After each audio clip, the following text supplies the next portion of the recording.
Welcome to AP scoop. ముందుగా headlines.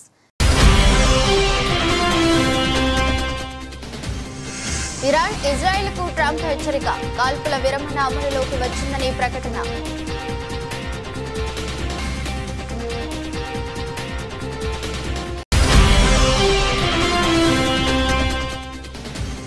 ఇరాన్తో కాల్పుల విరమణకు అంగీకరిస్తున్నాం. Israel ప్రధాని నెతన్యాహు.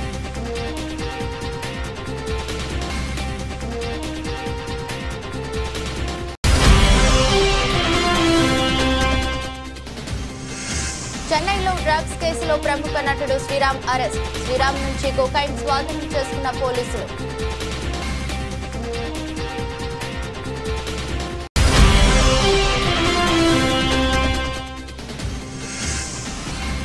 బనకచర్ల ప్రాజెక్టును అడ్డుకొని తీరుతాం. మంత్రి పొంగులేటి వెల్లడి.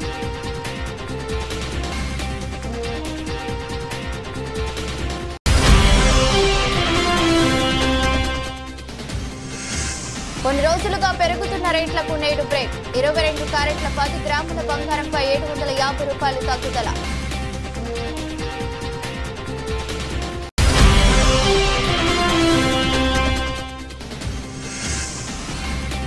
ట్రంప్ ప్రకటన ఎఫెక్ట్. భారీ లాభాల్లో భారత స్టాక్ మార్కెట్లు.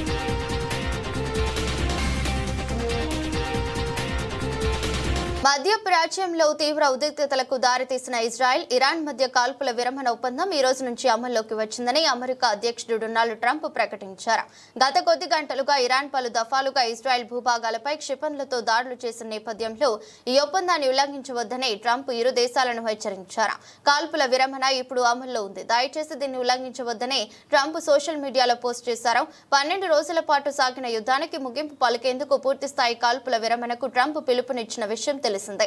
మంగళవారం సుమారు 400 GMT నుంచి 24 గంటల పాటు దశల వారీగా ఈ ప్రక్రియ జరుగుతుందని, తొలుత ఇరాన్ ఏకపక్షంగా అన్ని కార్యకలాపాలను నిలిపివేస్తుందని, 12 గంటల తర్వాత ఇజ్రాయెల్ కూడా ఇదే బాటలో నడుస్తుందని ఆయన ముందుగా తెలిపారు.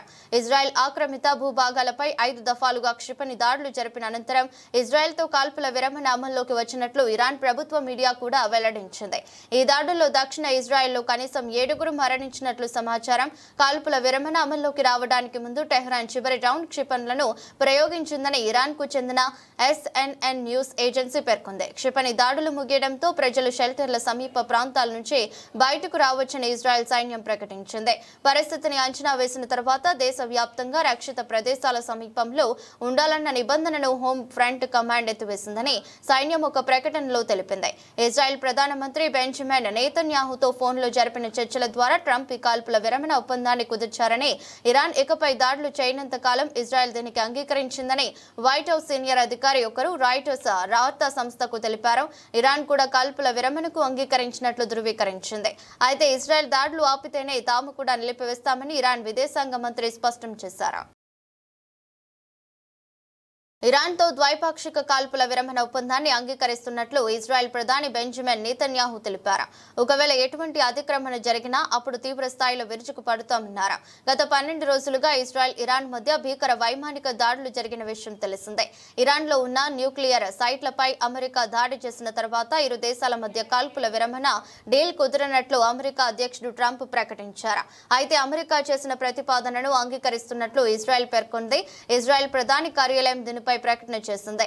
కేబినెట్, రక్షణ మంత్రి, IDF చీఫ్, మోసాద్ అధినేతతో పాటు కీలక నేతల్ని ప్రధాని నెతన్యాహు చర్చించారని, ఆపరేషన్ రైజింగ్ లైన్ లక్ష్యాలను అందుకున్నట్లు PMO ప్రకటనలో తెలిపింది. న్యూక్లియర్, బాలిస్టిక్ మైసైళ్ల నుంచి పొంచి ఉన్న ప్రమాదం పోయిందని ఇజ్రాయెల్ చెప్పింది. ఇరాన్ గగనతలాన్ని పూర్తిగా IDF ఆధీనంలో తీసుకున్నట్లు ఆ ప్రకటనలో చెప్పారు. ఇరాన్లో కీలక టార్గెట్లపై అటాక్ చేశామని, ఆ దేశ సైనిక నేతలకు తీవ్ర నష్టం జరిగినట్లు ఆ ప్రకటనలో తెలిపారు. తమకు సపోర్ట్ ఇచ్చినందుకు, అణు భయాన్ని తొలగించినందుకు అమెరికాకు థ్యాంక్స్ చెబుతున్నట్లు ఇజ్రాయెల్ పేర్కొన్నది. ఆపరేషన్ రైజింగ్ లైన్ లక్ష్యాలు నెరవేరిన సందర్భంగా ప్రెసిడెంట్ ట్రంప్ సహకారం మేరకు ద్వైపాక్షిక సీజ్ ఫైర్ కు అంగీకరించామని ఇజ్రాయెల్ PMO తెలిపింది.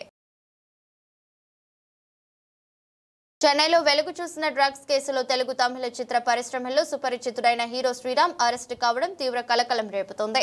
అన్నాడీఎంకే పార్టీకి చెందిన మాజీ కార్యనిర్వాహకుడితో సంబంధాలున్న ఈ డ్రగ్స్ రాకెట్లో శ్రీరామ్ పాత్ర ఉందని తేలడంతో పోలీసులు ఆయన అదుపులోకి తీసుకున్నారు. తమిళనాడుకు చెందిన అన్నాడీఎంకే పార్టీ మాజీ కార్యనిర్వాహకుడు ప్రసాద్ డ్రగ్స్ సరఫరా చేస్తున్నాడన్న పక్కా సమాచారంతో చెన్నై పోలీసులు రంగంలోకి దిగారు. ప్రసాద్తో పాటు మరో ఇద్దరిని అరెస్ట్ చేసి తమదైన శైలిలో విచారించారు. ఈ విచారణలోని శ్రీరామ్ కు తాము డ్రగ్స్ సరఫరా చేస్తున్నట్లు నిందితులు అంగీకరించారు. దీంతో అప్రమత్తమైన పోలీసు వెంటనే శ్రీరామ్ ను అదుపులోకి తీసుకున్నారు. ఆయన వద్ద నుంచి కొకైన్ ను స్వాధీనం చేసుకున్నట్లు పోలీసులు తెలిపారు. అనంతరం శ్రీరామ్ ను అరెస్ట్ చేసి వైద్య పరీక్షలు నిర్వహించారు. ఆ తర్వాత నుంగంబాక్కం పోలీస్ స్టేషన్ కు తరలించి లోతుగా వివరించారు. పోలీసుల విచారణ అనంతరం శ్రీరామ్ ను చెన్నై ఎగ్మోర్ కోర్టులో హాజరుపరిచారు. కేసును విచారించిన న్యాయస్థానం శ్రీరామ్ కు జూలై 7వ తేదీ వరకు రిమాండ్ విధించింది. ప్రస్తుతం ఆయన జ్యుడిషియల్ రిమాండ్ లో ఉన్నారు. ఈ కేసులో మరింత సమాచారం రాబట్టేందుకు నుంగంబాక్కం పోలీసులు శ్రీరామ్ ను కస్టడీలోకి తీసుకున్నట్టు భావిస్తున్నారు. ఇందుకు సంబంధించిన నేడు కోర్టులో పిటిషన్ దాఖలు చేయనున్నారు. శ్రీరామ్ ను విచారిస్తే డ్రగ్స్ నెట్వర్క్ తో సంబంధం ఉన్న కోలీవుడ్ కు చెందిన మరికొందరు నటీనటుల పేర్లు బయటకు వస్తాయని పోలీసులు భావిస్తున్నారు. విద్యా ప్రమాణాలు పెంచడమే ప్రభుత్వ లక్ష్యమని రవాణా బీసీ సంక్షేమ శాఖ మంత్రి పొన్నం ప్రభాకర్ గౌడ్ అన్నారు. నగరంలో ఎంతో వైభవంగా జరిగే సికింద్రాబాద్ ఉజ్జయిని మహంకాళి బోనాల జాతర ఉత్సవాలపై ఇన్ఛార్జి మంత్రి పొన్నం ప్రభాకర్ ఈరోజు సమీక్ష సమావేశం నిర్వహించారు. అమ్మవారి బోనాల ఉత్సవాల్లో భాగంగా ఎలాంటి ఇబ్బందులు లేకుండా తీసుకోవాల్సిన జాగ్రత్త చర్యలపై సమావేశం చర్చించారు. సందర్భంగా మంత్రి మాట్లాడుతూ చారిత్రాత్మకమైన ఉజ్జయిని మహంకాళి అమ్మవారి బోనాల ఉత్సవాలు రాజకీయాలకు అతీతంగా చేసుకుందామని పిలుపునిచ్చారు. ప్రభుత్వ పక్షాన ఎన్ని కార్యక్రమాలు చేపట్టినా స్థానికుల సహకారం లేకపోతే విజయవంతం కాదన్నారు. గత సంవత్సరం ఏమైనా పొరపాటు జరిగితే సమీక్షించుకుని మరిన్ని ఏర్పాట్లు చేయడానికి సమీక్ష ఏర్పాటు చేసినట్లు తెలిపారు. దేవాలయ ఏర్పాట్ల కోసం భాగస్వామ్యం అవుతున్న అందరికీ అభినందనలు తెలియజేశారు. భక్తులకు ఇబ్బందులు లేకుండా అన్ని ఏర్పాట్లు చేస్తున్నామన్నారు. ఆలయం లోపల కేబుల్ వైర్లు కొత్తవి వేసి ఇబ్బందులు ప్రమాదాలు జరగకుండా చూసుకోవాలన్నారు. బారికేడింగ్ జాలి ఏర్పాటు చేయాలని అధికారులను మంత్రి ఆదేశించారు. ఆతిథ్యం ఇవ్వడంలో హైదరాబాద్ నగర ప్రజలు ఎవరికి తీసిపోరన్నారు. దేశ విదేశాల నుంచి వచ్చే భక్తులకు స్థానిక హైదరాబాద్ ప్రజలు వారి ఆతిథ్యం ఇవ్వాలన్నారు. ఒక్కో వారం ఒక్కో ఏరియాలో పండుగ జరుగుతుంది కాబట్టి ఆయా ప్రాంతాల్లో వాటర్ ఇబ్బందులు లేకుండా చూసుకోవాలని, అవసరమైతే 2 సార్లు నీటిని ఇవ్వాలని ఆదేశించారు. హైదరాబాద్ మొత్తం ఒకేసారి పండుగ జరిగితే కొంత ఇబ్బంది ఉంటుందని, కానీ ఒక్కో వారం ఒక్కో ఆలయంలో ఉంటుందని, భద్రతా విషయంలో పోలీసులు జాగ్రత్త తీసుకోవాలని అన్నారు. తెలంగాణ ప్రభుత్వం ముందు నుంచి కూడా విద్యకు సంబంధించి ఒక ప్రత్యేకమైన ప్రాధాన్యత ఇస్తా ఉంది. గత విద్యా సంవత్సరం ప్రారంభక ముందు అమ్మ ఆదర్శ పాఠశాలల పేరు మీద విద్యా వ్యవస్థను మారుస్తూ ఇన్ఫ్రాస్ట్రక్చర్ క్రియేట్ చేస్తూ ఉద్యోగస్తుల టీచర్ల బదిలీలు చేస్తూ ప్రమోషన్లు ఇచ్చు కొత్త నియామకాలు చేపట్టే కార్యక్రమంతో పాటుగా అనేకమైనటువంటి కార్యక్రమాలకు గురుకులాల వైపు వాళ్ళకు సంబంధించినటువంటి బెస్ట్ ఛార్జీలను పెంచడం కావచ్చు, కాస్మెటిక్ కావచ్చు. ఇవాళ మరొకసారి తెలంగాణ విద్యా రంగానికి సంబంధించి గతంలోనే జీవో ఇచ్చినప్పటికీ ఈ విద్యా సంవత్సరంలోనే మహబూబ్ నగర్ లో బాసరా త్రిపుల్ ఐటీ సపున ప్రతి విద్యా సంవత్సరం 180 చొప్పున 6 సంవత్సరాలకు 1080 మందిని అడ్మిషన్ తీసుకోవడానికి ఇలా కేబినెట్ ఆమోదించింది. అదేవిధంగా గ్రామీణ ప్రాంతమైనటువంటి హుస్నాబాద్ లో శాతవాహన యూనివర్సిటీ కింద 4 కోర్సులకు గాను 60 చొప్పున 240 అడ్మిషన్లు ఈసీఈ, అదేవిధంగా కంప్యూటర్ సైన్స్, ఐటీ, అదేవిధంగా ఆర్టిఫిషియల్ ఇంటెలిజెన్స్ 4 కోర్సులకు సంబంధించి 60 గోదావరిపై ఏపీ తలపెట్టిన బనకచెర్ల ప్రాజెక్టును వ్యతిరేకించాలని రాష్ట్ర మంత్రివర్గం నిర్ణయించింది. తెలంగాణ ప్రయోజనాలకు విఘాతం కలిగించే ప్రాజెక్టులను ఒప్పుకునేది లేదని, గోదావరిలో రాష్ట్ర వాటాలో ఒక్క చుక్క నీటిని కూడా వదులుకోకూడదని తీర్మానించింది. ఈ మేరకు బనకచెర్ల ప్రాజెక్టును అడ్డుకునేందుకు చట్టపరంగా, న్యాయపరంగా అన్ని చర్యలు చేపట్టాలని, అన్ని వేదికలను ఉపయోగించుకోవాలని కేబినెట్ తీర్మానించిందని మంత్రి పొంగులేటి శ్రీనివాస్ రెడ్డి తెలిపారు. సోమవారం మంత్రి మండలి సమావేశం ముగిసిన అనంతరం కేబినెట్ నిర్ణయాలను ఆయన వెల్లడించారు. బనకచెర్ల ప్రాజెక్టును అడ్డుకోవాలని ఇప్పటికే కేంద్ర జలవనరుల శాఖ మంత్రిని సీఎం రేవంత్, నీటిపారుదల మంత్రి ఉత్తమ్ స్వయంగా ఢిల్లీకి వెళ్లి కలిసి విజ్ఞప్తి చేశారని ఆయన గుర్తు చేశారు. వాస్తవానికి బనకచెర్లకు గత బీఆర్ఎస్ ప్రభుత్వ హయాంలోనే శంకుస్థాపన జరిగిందని, దానిని అడ్డుకోలేని అసమర్థతను కప్పిపుచ్చుకునేందుకు ఇప్పుడు మసి పూసి మారేడుకాయ చేస్తున్నారని ఆరోపించారు. ఈ విషయంలో మాజీ ముఖ్యమంత్రి, మాజీ మంత్రులు చేస్తున్న ఆరోపణలను ఖండిస్తున్నామన్నారు. బనకచెర్లకు సంబంధించిన పూర్తి వివరాలను జూలై మొదటి వారంలో రాష్ట్రంలోని ప్రజాప్రతినిధులందరికీ ప్రెజెంటేషన్ స్టేషన్ ద్వారా వివరించాలని నిర్ణయించామన్నారు. గోదావరి బనకచెర్లపై ఇప్పటివరకు జరిగిన పరిణామాలు, భవిష్యత్తు కార్యాచరణకు సంబంధించి జూలై మొదటి వారంలో సీఎల్పీ సమావేశం నిర్వహించాలని కేబినెట్ నిర్ణయించినట్లు తెలిపారు. కాళేశ్వరం ప్రాజెక్టుపై పీసీ ఘోష్ కమిషన్ రాష్ట్ర ప్రభుత్వానికి రాసిన లేఖపై కేబినెట్ చర్చించిందని మంత్రి పొంగులేటి తెలిపారు. కమిషన్ కు చెప్పాల్సిన పూర్తి విషయాలను ఆధారాలతో ప్రభుత్వం తరపున ఈ నెల 30 లోపు నివేదిక అందజేస్తామన్నారు. ఇక ఈ వానాకాలం పంటలకు రైతు భరోసా పథకం కింద పెట్టుబడి సాయాన్ని రైతులకు రికార్డు వేగంతో విజయవంతంగా అందించిందని తెలిపారు. ఈ శుభ సందర్భాన్ని మంగళవారం రైతుల సమక్షంలోనే ఉత్సవంగా జరుపుకోవాలని కేబినెట్ నిర్ణయించిందని చెప్పారు. గత ప్రభుత్వం పరిపాలించే నాడు గోదావరి బేసిన్ లో ఉన్న వాటర్ ని పెన్నా బేసిన్ లోకి షిఫ్ట్ చేసే కార్యక్రమం ఆనాటి ప్రభుత్వం 2016లోనే కేంద్ర ప్రభుత్వంలో నిర్వహించే ఎపెక్స్ కమిటీ మీటింగ్ లో 400 టీఎంసీలని లిఫ్ట్ చేయటానికి యాక్సెప్ట్ చేసిన ఆనాటి ప్రభుత్వం అది మరిచిపోయి ఈనాడు ఆ బంకచెర్ల అనే బంకని ఈ ప్రభుత్వానికి రుద్దాలని, ఈ ప్రభుత్వాన్ని ఏదో తెలంగాణకి సంబంధించిన వాటా నీటిని ఇంకొక రాష్ట్రానికి వదిలేసే కార్యక్రమం చేపడుతుంది, నిమ్మకి నీరెత్తినట్లు ఉంటుంది అని ఒక గ్లోబల్ ప్రచారం చేయాలని తాపత్రయపడే బీఆర్ఎస్ హయాంలో 11 సార్లు రైతు బంధు వేసినాం, ఎప్పుడు ఇంత హంగామా చేయలేదు. వడ్ల కళ్ళల్లో వడ్లు నానబెట్టినందుకు సంబరాలు చేసుకుంటున్నారా? 4 విడతల రైతు బంధు ఎగ్గొట్టి ఎన్నికల ముందు ఇచ్చినందుకు సంబరాలు చేసుకుంటున్నారా? నదుల నీళ్లను ఉన్న ప్రాజెక్టులు ఉపయోగించి రైతులకు నీళ్లు ఇవ్వక అప్పుపాలు చేసినందుకు సంబరాలు చేసుకుంటున్నారా అని మాజీ మంత్రి ఎమ్మెల్యే జగదీష్ రెడ్డి ఎద్దేవా చేశారు. మోదీకి చంద్రబాబుతో అవసరం ఉంది కాబట్టి మాట్లాడటం లేదు, కానీ తెలంగాణలో బీజేపీ ఎంపీలను గెలిపించింది తెలంగాణ ప్రజలు.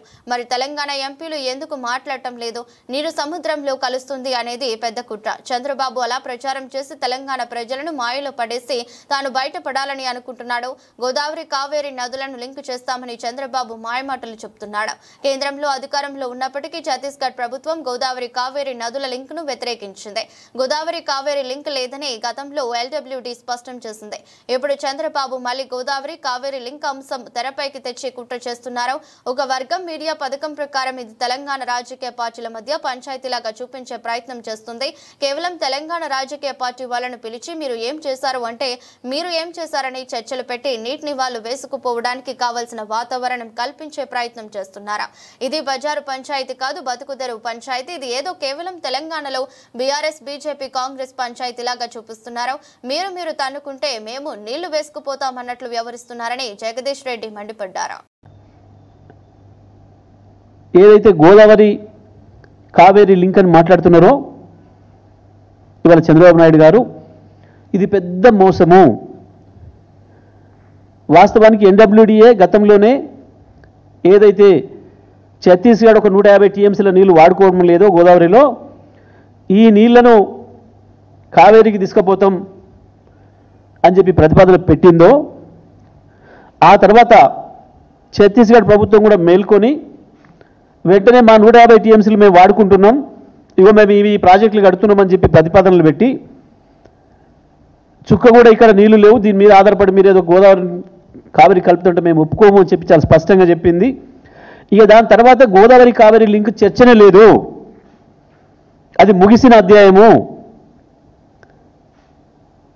లేని దాన్ని ఉన్నట్టు చూపించే ఒక ప్రయత్నం, కుటిల ప్రయత్నం చంద్రబాబు నాయుడు గారు చేస్తున్నాడు. జీడిమెట్ల పోలీస్ స్టేషన్ పరిధిలో దారుణం జరిగింది. కసాయి కూతురు కన్నతల్లి అని చూడకుండా ప్రియుడితో కలిసి హత్య చేయించిన ఘటన వెలుగులోకి వచ్చింది.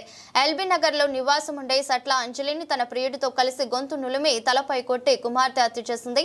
తన ప్రేమ వ్యవహారం ఇంట్లో తెలిసి తల్లి మందలించిందనే కోపంతో ఈ దారుణానికి పాల్పడింది. తన ప్రియుడు అతని తమ్ముడితో కలిసి హత్యకు పాల్పడింది. కాగా ఆమె 10వ తరగతి చదువుతుంది. సమాచారం అందుకున్న జీడిమెట్ల పోలీసులు సంఘటన ప్రదేశానికి చేరుకుని పోస్టుమార్టం నిమిత్తం మృతదేహాన్ని ప్రభుత్వ ఆసుపత్రికి తరలించి కేసు నమోదు చేసి దర్యాప్తు చేపట్టారు. ఈ హత్యకు పాల్పడిన అందరూ మైనర్లే కావటం గమనార్హం. ఈ నెల 19న ఇంట్లో నుంచి మైనర్ బాలిక ప్రియుడితో వెళ్లిపోయింది. దీంతో కూతురు కనిపించకపోవడంతో తల్లి పోలీసులకు ఫిర్యాదు చేసింది. అనంతరం ప్రియుడు మైనర్ బాలికను తీసుకొచ్చి పోలీసులకు అప్పగించాడు. దీంతో పోలీసులు అతనికి నోటీసులు ఇప్పించి పంపించారు. ఈ క్రమంలో తల్లిని చంపేయాలని కుమార్తె నిర్ణయించుకుంది. ప్రియుడు అతని సోదరుడి సహాయంతో తల్లిని హత్య చేసింది. తన ప్రేమకు తల్లి అడ్డొస్తుందనే కోపంతో తల్లిని హత్య చేసింది. కాగా ఈ ఘటన సోమవారం సాయంత్రం జరిగింది. తల్లి పూజ చేసుకుంటున్న సమయంలో కుమార్తె ప్రియుడు ఆమె మెడకు చున్ని బిగించాడు. దీంతో అపస్మారక స్థితిలోకి వెళ్లడంతో చనిపోయిందని అనుకున్నారు. అదే సమయంలో ట్యూషన్ నుంచి మృతురాలి చిన్న కూతురు ఇంటికి వచ్చింది. అమ్మ పూజ చేస్తూ కింద పడిపోయిందని నమ్మించారు. మాయమాటలు చెప్పి ఆమెను బయటకు పంపి మరోసారి ప్రియుడిని పిలిపించి సుత్తితో ఆమె తలపై మోది హత్య చేశారు. హత్య సమయంలో కుమార్తె ప్రియుడు మృతురాలికి మధ్య తీవ్ర పెనుగులాట జరిగింది. తన తల్లికి కిరాతకంగా హత్య చేస్తున్న సమయంలో ఏమాత్రం జాలి లేకుండా కూతురు ప్రవర్తించింది. పోలీసుల అదుపులో 3 నిందితులు ఉన్నారు. హత్య జరిగిన ప్రాంతంలో జిడిమెట్ల పోలీసులు క్లూ సేకరించి విచారణ చేస్తున్నారు. ఇక్కడే షాపూర్ కళాత్ నగర్ లో 15 సంవత్సరాలు అది ఇక్కడ అందరు లీడర్లతోని అందరితోని మంచిగానే ఉంటది. దాని బిడ్డకు ఇన్స్టాగ్రామ్ లో శివ అనేటోడు పరిచయం అయిందంట. అది ఒక 5 డేస్ కింద లేచిపోయింది. 5 డేస్ కింద లేచిపోతే పోలీస్ స్టేషన్ లో కంప్లైంట్ ఇచ్చిందంట.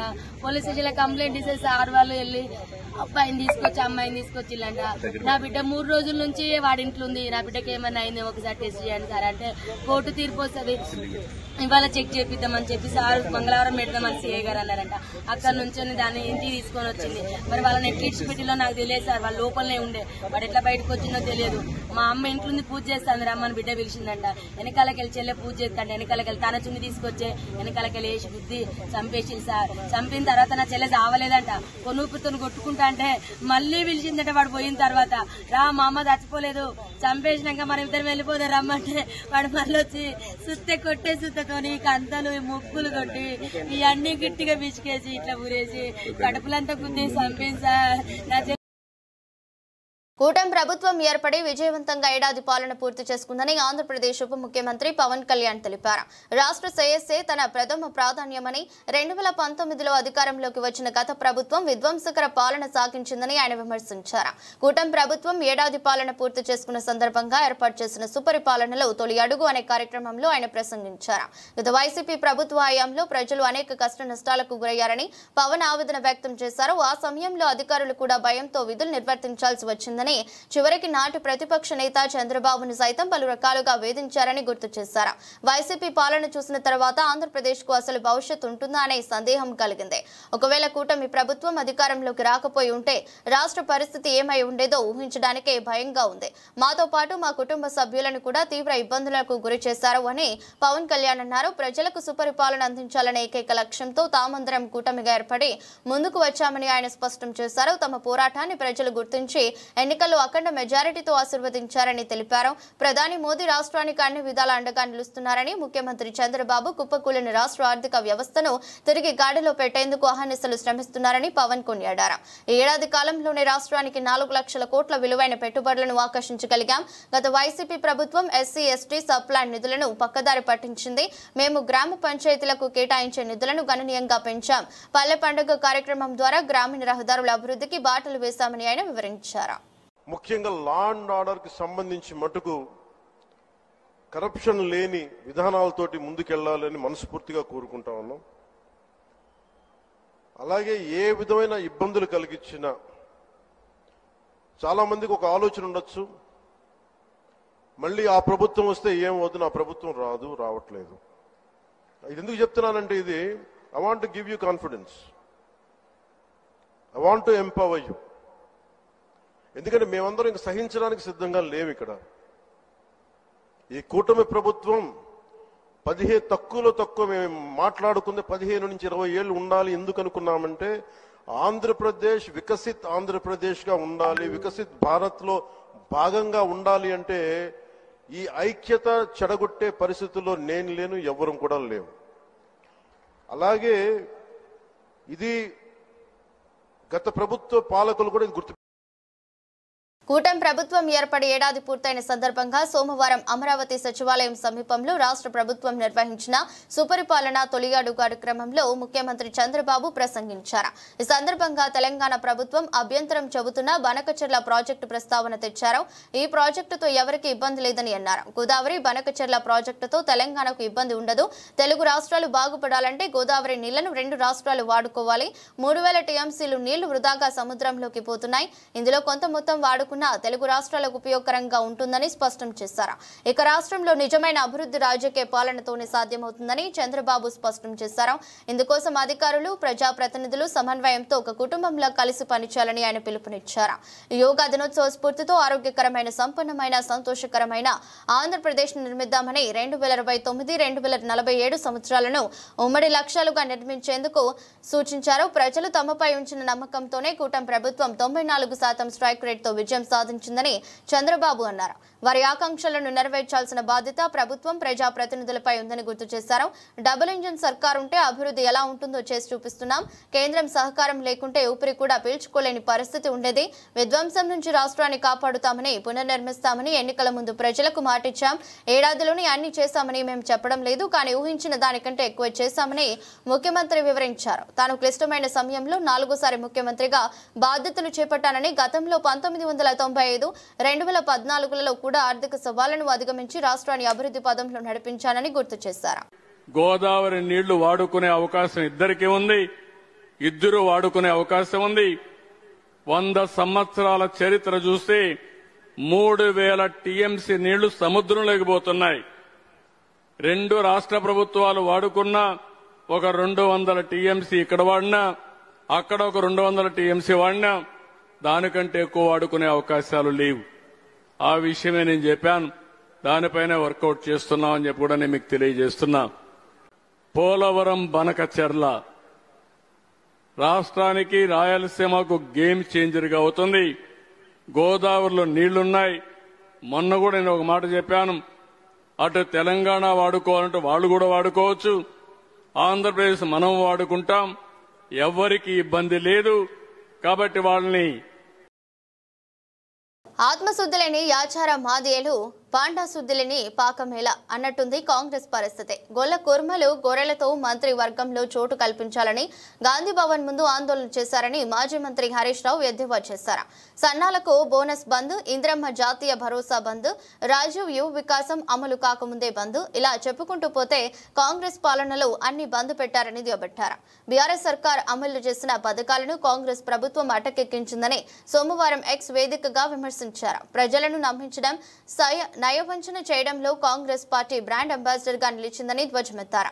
అధికారంలోకి వచ్చిన 100 రోజుల్లో గొర్రెల పంపిణీ చేస్తామని చెప్పారని, కానీ గొర్రెల పంపిణీ దేవుడెరుగు, కట్టిన డీడీ పైసలు కూడా వాపసు ఇవ్వలేని దుస్థితి నెలకొన్నదని ఆరోపించారు. సీఎం రేవంత్ రెడ్డి మాటలు విని విసిగిపోయిన యాదవ, కురుమ సోదరులు గాంధీ భవన్ కు గొర్రెలు తెచ్చుకుని తోలుకొచ్చి నిరసన తెలియజేశారని పేర్కొన్నారు.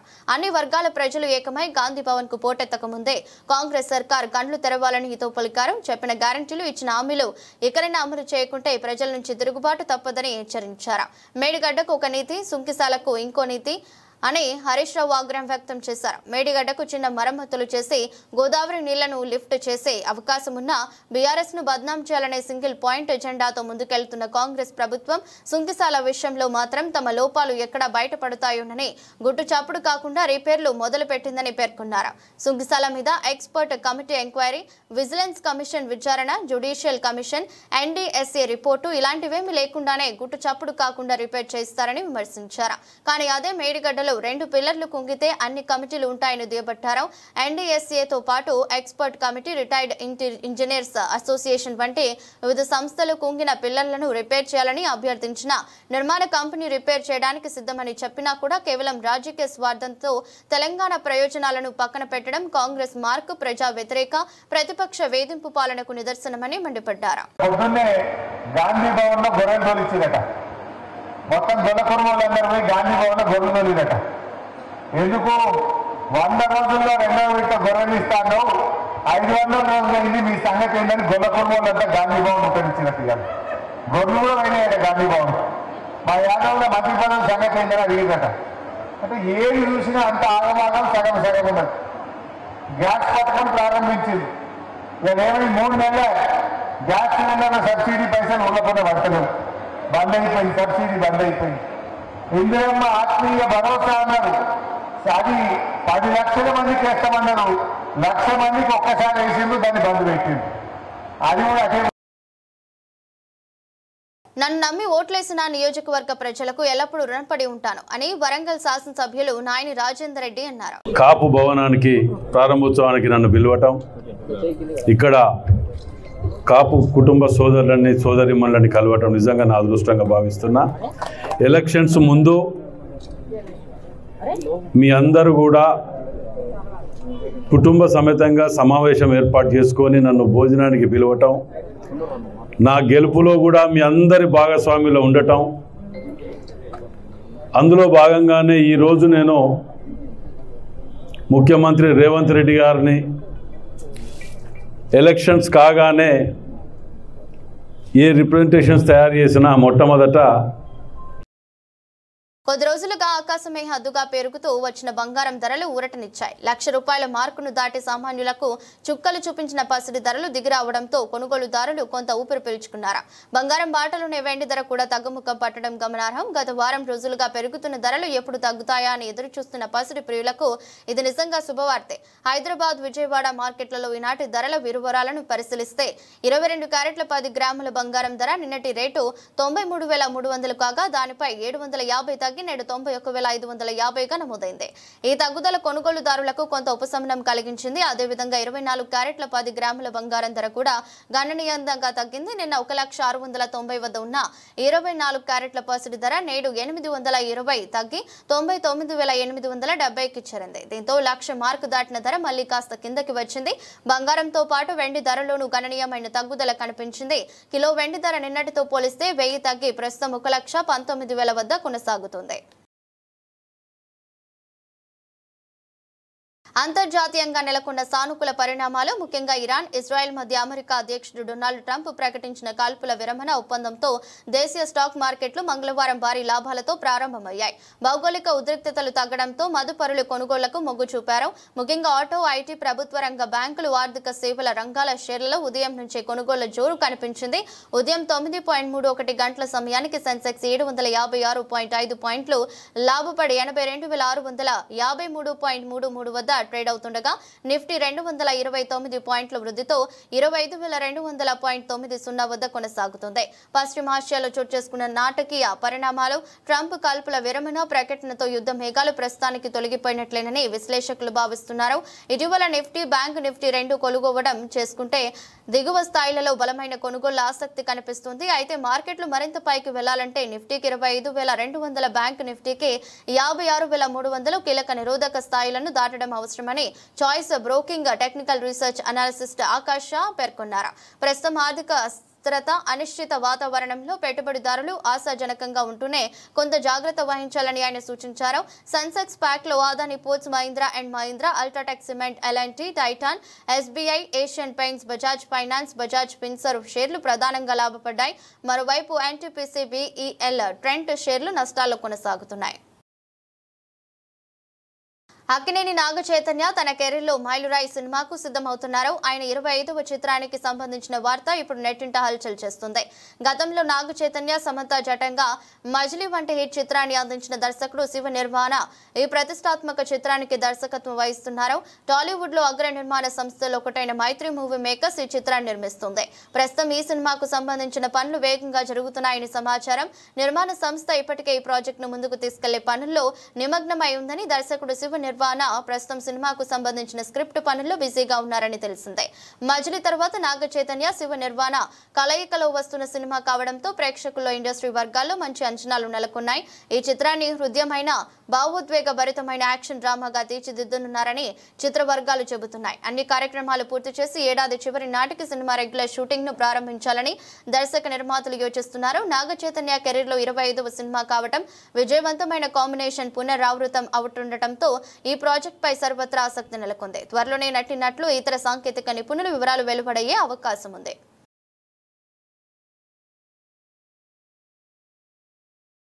వార్తలు ముగించే ముందు మరోసారి హెడ్లైన్స్. ఇరాన్, ఇజ్రాయెల్ కు ట్రంప్ హెచ్చరిక, కాల్పుల విరమణ అమలులోకి వచ్చిందని ప్రకటన.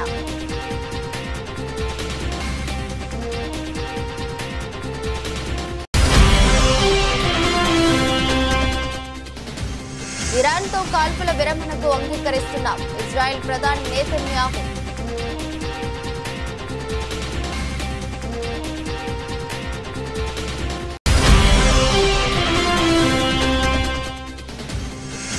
చెన్నైలో డ్రగ్స్ కేసులో ప్రముఖ నటుడు శ్రీరామ్ అరెస్ట్. శ్రీరామ్ నుంచి కోకైన్ స్వాధీనం చేసుకున్న పోలీసులు.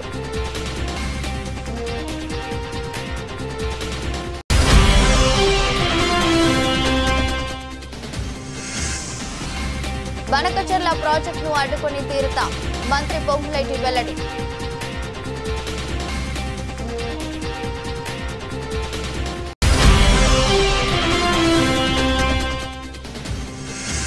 కొన్ని రోజులుగా పెరుగుతున్న రేట్లకు నేడు బ్రేక్. 22 క్యారెట్ల 10 గ్రాముల బంగారంపై 750 రూపాయలు తగ్గుదల.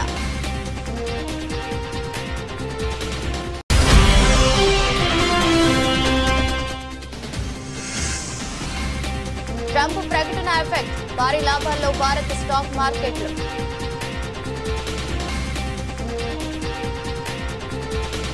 ఇది రెస్ట్ బులెటిన్. మరో బులెటిన్లో మళ్ళీ కలుద్దాం.